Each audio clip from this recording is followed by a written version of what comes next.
ప్రభునందు ప్రియమైనటువంటి వారులారా, మన ప్రభువును రక్షకుడైనటువంటి యేసుక్రీస్తు వారి యొక్క శుభనామంలో మీ అందరికీ నా హృదయపూర్వకమైన శుభములు వందనములు తెలియజేస్తున్నాను. ఉదయకాల సమయంలో దేవుని వాక్యాన్ని ధ్యానం చేసుకుందాము. ఈరోజు వాక్య ధ్యానం కొరకు మనం తీసుకున్నటువంటి లేఖన భాగము మత్తయి సువార్త 10వ అధ్యాయం 31వ వచనం. మీ తల వెంట్రుకలన్నీ లెక్కింపబడి ఉన్నవి గనుక మీరు భయపడకుడి, మీరు అనేకమైన పిచ్చుకల కంటే శ్రేష్టమైనటువంటి మాటల ప్రభు ఈ ఉదయకాలం మనకు అనుగ్రహిస్తూ ఉన్నాడు. మీరు అనేకమైన పిచ్చుకల కంటే శ్రేష్ఠులు. పిచ్చుకల గురించి ఇక్కడ ప్రభు వారు ప్రస్తావన తెచ్చారు. పిచ్చుకను గురించి మనం ఆలోచించినట్లయితే ఈ లోకంలో ఎవరు కూడా పిచ్చుకను గురించి అంత శ్రద్ధ వహించరు, దాని గురించి అంతగా ఆలోచన చేయరు. ఎవరో కొంతమంది పక్షుల గురించి ఇంట్రెస్ట్ ఉన్నవాళ్ళు, వాళ్ళు ఏదన్నా స్టడీ చేయాలనుకున్న వాళ్ళు కొద్దిమంది ఇంట్రెస్ట్ చూపిస్తారు, కానీ జనరల్గా పిచ్చుకల గురించి ఎవరో పట్టించుకోరు. మనం పెంచుకోవాలంటే కూడా పావురాన్ని పెంచుకుంటారు, కోళ్ళు కొంగల్ని పెంచుకుంటారు, కొంతమంది రామచిలకల్ని పెంచుకుంటారు, కానీ పిచ్చుకల్ని ఎవరు జనరల్గా పెంచుకోరు. ఎందుకంటే విలువ లేని పక్షులవి. పాపం ఆకాశంలో తిరుగుతా ఆహారం ఎక్కడ దొరికితే అక్కడ ఆహారం తిని తమ బ్రతుకుని వెడదీస్తూ ఉంటాయి. అటువంటి పిచ్చుకల గురించి కూడా ప్రభువారు తన వాక్యంలో ప్రస్తావించడం చాలా విశేషమైన సంగతి. ఇక్కడ ప్రభు ఏం చెప్తున్నాడంటే ఈ పిచ్చుకను పోల్చి మనల్ని ధైర్యపరుస్తున్నాడు. 29వ వచనం చదువుతున్నాను. 2 పిచ్చుకలు కాసు కమ్మబడును కదా, అయినను మీ తండ్రి సెలవు లేక వాటిలో ఒకటైనను నేలను పడదు. మీ తల వెంట్రుకలన్నీ లెక్కింపబడి ఉన్నవి కనుక మీరు భయపడకుడి, మీరు అనేకమైన పిచ్చుకల కంటే శ్రేష్ఠులు. 2 పిచ్చుకలు కాసుకుంటే వాటిలో ఒకటి నేలను పడాలంటే తండ్రి సెలవు కావాలంట. మనం దేవునిలో మూటబడి కట్టబడి ఉందని మనందరికీ తెలుసు. మనందరి విషయంలో ప్రభు శ్రద్ధ వహిస్తున్న సంగతి మనకు తెలుసు. కానీ ఇక్కడ ఈ ఉదయకాలం ఈ వాక్యం ద్వారా మనం తెలుసుకున్న సత్యం ఏంటంటే, మనుషుల విషయంలో కాదు, పక్షుల విషయంలో కూడా దేవుడు ఎంతో శ్రద్ధ వహిస్తున్నాడు. ఒక పిచ్చుక నేల రాలంటే దేవుని యొక్క తండ్రి యొక్క సెలవు కావాలని వాక్యం సెలవిస్తుంది. దాని విలువ లేని పిచ్చుక విషయంలో అంత శ్రద్ధ తీసుకునే దేవుడు నీ పట్ల నా పట్ల శ్రద్ధ తప్పకుండా తీసుకున్నాడు. అందుకే ఆయన అంటున్నాడు కదా, మీ తల వెంట్రుకలు అన్నీ లెక్కింపబడి ఉన్నవి కనుక మీరు భయపడద్దు. మన తల వెంట్రుకలు మన తలలో ఎన్నోండి వెంట్రుకలు మనకు తెలియదు, మనం ఎవరో లెక్క పెట్టుకోలేము, మనకు తెలియదు, ఎవరు చెప్పలేరు ఆ విషయం. కానీ మనందరి తల వెంట్రుకలు ఎన్నో, ఒక్కొక్క తలలో ఎన్ని వెంట్రుకలు ఉన్నాయి అన్నీ కూడా దేవునికి లెక్కేనంట. అన్నీ లెక్కింపబడి ఉన్నవి. మీరు అనేకమైన పిచ్చుకల కంటే మీరు శ్రేష్ఠులు అని చెప్పి ఇక్కడ దేవుని వాక్యం సెలవిస్తుంది.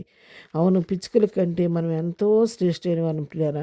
పిచ్చుకలను పోషిస్తున్న దేవుడు మనల్ని కూడా తప్పకుండా పోషిస్తాడు. అందుకే మత్తయి సువార్త 6వ అధ్యాయంలో మనం చూసినట్లయితే 26వ వచనం, ఆకాశ పక్షులను చూడుడి, అవి విత్తవు, కోయవు, కొట్లలో కూర్చుకొనవు, అయినను మీ పరలోకపు తండ్రి వాటిని పోషించుతున్నాడు, మీరు వాటికంటే బహుశ్రేష్ఠులు కారా. ఇక్కడ కూడా ఆకాశ పక్షులను గురించి మీరు ఒకసారి విచారించండి, వాటిని గురించి ఆలోచించండి. అవి ఏమి విత్తనాలు నాటకవు, కోతలు కొయ్యవు, కొట్లలో తీసుకెళ్ళి ధాన్యాన్ని కూర్చుకోవు, అయినప్పటికీ పరలోకపు తండ్రి వాటిని పోషిస్తూ ఉన్నాడు. వాటిని పోషించిన దేవుడు మిమ్మల్ని పోషించడా? ఈ ఆకాశ పక్షుల కంటే మీరు వాటికంటే బహుశ్రేష్టమైనటువంటి వారు కారా అని దేవుని వాక్యం ప్రశ్నిస్తూ చెప్తాడు కదా. దేని గురించి మీరు చింతపడద్దు, ఏమి తిందమా, ఏమి త్రాగుదమా, ఏమి ధరించుకుందామా అని మీరు అస్సలు ఆలోచించొద్దు. దేని గురించి మీరు ఎదురుపడొద్దు. కానీ ఆకాశ పక్షులను పోషిస్తున్న దేవుడను నేను మిమ్మల్ని కూడా పోషిస్తాను అని చెప్పని ఇక్కడ దేవుని వాక్యం సెలవిస్తూ ఉంది. మరొక వాక్య భాగంలో కూడా మనం చూస్తే కీర్తన గ్రంథం 84వ కీర్తన 3వ వచనం చూస్తే, సైన్యములకు అధిపతిగా యెహోవా, నా రాజా, నా దేవా, నీ బలిపీఠం నొద్దనే పిచ్చుకలకు నివాసము దొరికెను, పిల్లలు పెట్టుటకు వానకోవలకు గూటి స్థలము దొరికెను. ఇక్కడ చూసారా, నీ బలిపీఠం వద్దనే పిచ్చుకలకు నివాసం దొరికిందండి. బలిపీఠం దగ్గర ఆయన మందిరంలో పిచ్చుకలకు నివాసం దొరికితే మనకు దొరకదా అండి? తప్పకుండా దొరుకుద్ది. కానీ మనం ఆయన సన్నిధిని వెదకకపోవటం వలన, ఆయన సన్నిధికి మనం వెళ్ళకపోవటం వలన ఆయన బలిపీఠం యొద్ద మనం కూర్చొని ఆయన సన్నిధిలో మనం కనిపెట్టలేకపోతూ ఉన్నాం. కానీ ఈ అనుభవాన్ని బహుగా ఎరిగిన దైవజనుడు మరి కీర్తనాకారుడు చక్కగా చెప్తున్నాడు. 24:10 అంటాడు కదా, నీ ఆవరణంలో ఒక దినము గడుపుట 1000 దినముల కంటే శ్రేష్టము, భక్తిహీనుల గుడారంలో నివసించుట కంటే నా దేవుని మందిర ద్వారం వద్ద నమ్ముట నాకు ఇష్టం అంటున్నాడు. ఆ అనుభవం తెలిసిన వారు ఎవరు ఆయన సన్నిధిని విడిచిపెట్టరు. మరి ఒక్క దినం ఆయన సన్నిధిలో గడిపితే 1000 దినాల కంటే శ్రేష్టం నాకు అది. భక్తిహీనులతో కూర్చునే కంటే నా దేవుని మందిర ద్వారం దగ్గర ఉంటే నాకు అది ఇష్టం అని చెప్పి కీర్తనకారుడు తెలియజేస్తున్నాడు. ఈరోజు ఈ వాక్యం ద్వారా మనం తెలుసుకోవాల్సిన సత్యం ఏంటంటే, అల్పమైన జీవులైనటువంటి కూడా పిచ్చుకల విషయంలో దేవుడు ఎంత శ్రద్ధ తీసుకొని వాటిని పోషిస్తూ వాటిని సంరక్షిస్తున్న దేవుడు, మరి వాటి ప్రాణాన్ని తనలో దగ్గర పెట్టుకొని అదొక పిచ్చుక నేలడాలంటే ఆయన సెలవిచ్చి మరి సెలవులేందే పడదని తెలియజేస్తున్న దేవుడు, అంతకంటే అనేకమైన పిచ్చుకల కంటే శ్రేష్టమైనటువంటి ఆకాశ పక్షుల కంటే శ్రేష్టమైనటువంటి నీ మీద నా మీద ఆయన శ్రద్ధ నిలిపి మన విషయంలో ఇంకా జాగ్రత్త వహించే దేవుడని మనం తెలుసుకోవాలి. ఈ ఉదయకాలం దేవుడు వీటి ద్వారా మనల్ని ధైర్యపరుస్తున్నాడు.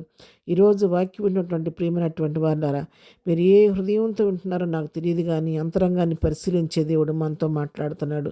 నువ్వు కృంగిన స్థితిలో ఉన్నావా, దుఃఖపడుతున్నావా, వేదన పడుతున్నావా, దిగులు పడుతున్నావా, చింతపడుతున్నావా, లేకపోతే లేమిలో ఉన్నావా, లేకపోతే నా పరిస్థితిని ఆలోచిస్తున్నావా, నన్ను ఎవరు పోషిస్తారని చెప్పేసి నువ్వు బాధపడుతున్నావా, ఆర్థిక ఇబ్బందులతో కొట్టబడుతున్నావా, ఉదయకాలం ప్రభువు నీకు ఇస్తున్న వాగ్దానం, నా కుమార్తె నా కుమారుడు నువ్వు భయపడొద్దు, పిచ్చుకలను పోషిస్తున్న దేవుడు నిన్ను పోషిస్తాను, నువ్వు దిగులు పడొద్దనే దేవుడు నీతో నాతో మాట్లాడుతున్నాడు. కాబట్టి మన ప్రతి భారాన్ని ప్రభు పైన మోపుదాము, ప్రభు వైపు చూద్దాము. పిచ్చుకలను ఆకాశపక్షులను ఆశ్చర్యకరంగా పోషిస్తున్న దేవుడు నిన్ను నీ కుటుంబాన్ని కూడా పోషించిన సముద్రాన్ని నమ్మి విశ్వాసంతో ప్రభు పదాలు పట్టుకొని ప్రార్థన చేయండి. నీ జీవితంలో ప్రభు అద్భుతం చేయబోతున్నాడు. ప్రార్థన చేసుకుందాం. ప్రేమగల తండ్రి, పరిశుద్ధుడైన మా ప్రియ ప్రభాని పరిశుద్ధ పాదములకు వందనాలు. ఉదయకాల సమయంలో వాక్యం వింటున్న మా పిల్లలందరినీ పేరు పేరుని దీవించి ఆస్వాదించండి. ఎవరే సమస్యతో ఏ హృదయంతో వింటున్నా వారి హృదయ వాంఛలు మీరు తీర్చండి. వారి సమస్యలు పరిష్కరించండి. గుప్పిలి వారి కుటుంబాల సమృద్ధి దయచేయండి. ఏదైనా వాడు వెళ్తున్న మార్గాన్నింటిలో నీ కాపుదలు దయచేయండి. చేస్తున్న పనిపాట్లో నీ ఆశీర్వాదం దీవెన దయచేయండి. వారి యొక్క అవసరాన్ని నీ కృపా మహదేశంలో తీర్చండి. బలహీన వారిని ముట్టండి, స్వస్థపరచండి. కృంగిన వారిని లేవనెత్తండి. చీకు చింతలున్న వారిని ధైర్యపరచండి, కృప చూపించమని, దీవెనలతో నింపి నడిపించమని యేసు పరిశుద్ధ నామములో ప్రార్థించి అడిగి పొందుకొని ఉన్నాము తండ్రి. ఆమెన్. ప్రభు కృప సదాకాలము మనందరికీ తోడై ఉండి నడిపించును గాక. ఆమెన్.